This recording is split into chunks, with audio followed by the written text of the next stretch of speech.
reading story 5. We've already done 4 stories of volume 2, and we are looking at the stories of Isaac, Jacob, and Esau. The story today says, struggle in the night, struggle in the night. And you can follow in your Bibles in Genesis chapter 32, verse 1 to 13. Genesis chapter 32, verse 1 to 13. Good evening, dear Jesus. This day is for you. I ask you to bless all I think, say, and do. Amen.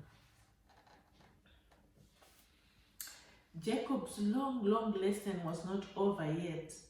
He had much more to learn before he could become the truly great man God wanted him to be. No sooner was he out of one trouble than he was in another. As he waved goodbye to his uncle Laban, he began to worry about Esau and what would happen if they met again. That night, as he went on his way, the angels of God met him. This cheered his heart, for they reminded him of the angels he had seen on the stairway up to heaven. But the next day he was worrying again. Finally, he decided to send messengers to Esau to find out if he was still angry after 20 years had passed.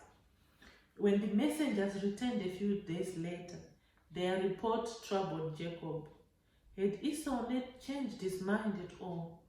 We went to your brother Esau, said the messengers, and now he is coming to meet you, and 400 men are with him. 400 men? What could Jacob do against so many? No wonder he was in great fear and distress. All he could think of doing was to divide his caravan into 2 parts, so that if Esau attacked one group, the other might possibly escape. It wasn't much of a way out, and he knew it. In his anxiety, he turned to God. "Oh God of my father Abraham," he cried, "God of my father Isaac, O Lord, who said to me, 'Go back to your country and your relatives, and I will make you prosper.'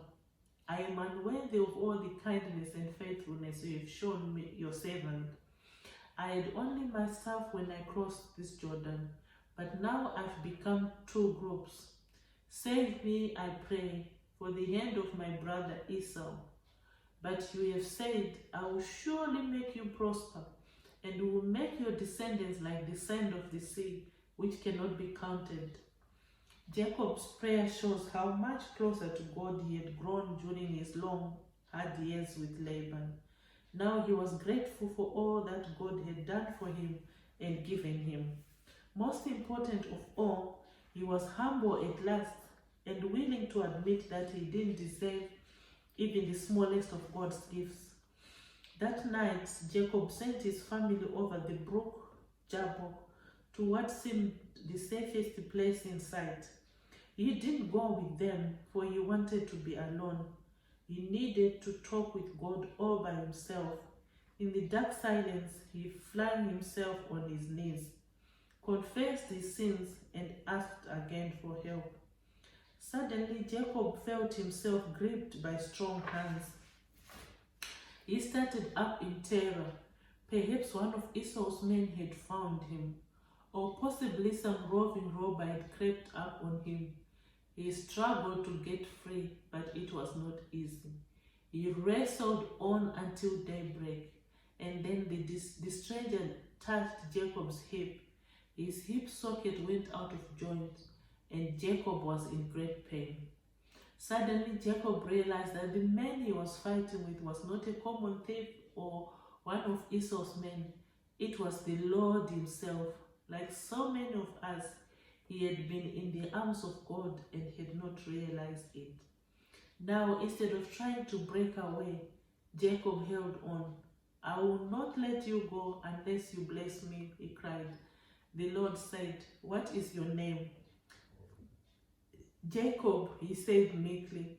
His name meant supplanter or cheat.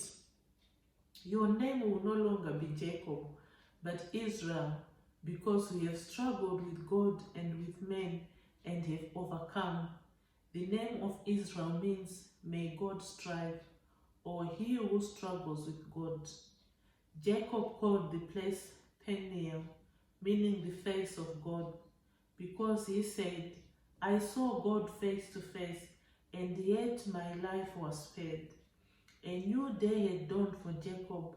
He had passed the great turning point of his life. He had found God for himself at last. His fears were gone. Courage and hope filled his heart. He was a new man. The coward, the cheat, the swindler had become a prince of God.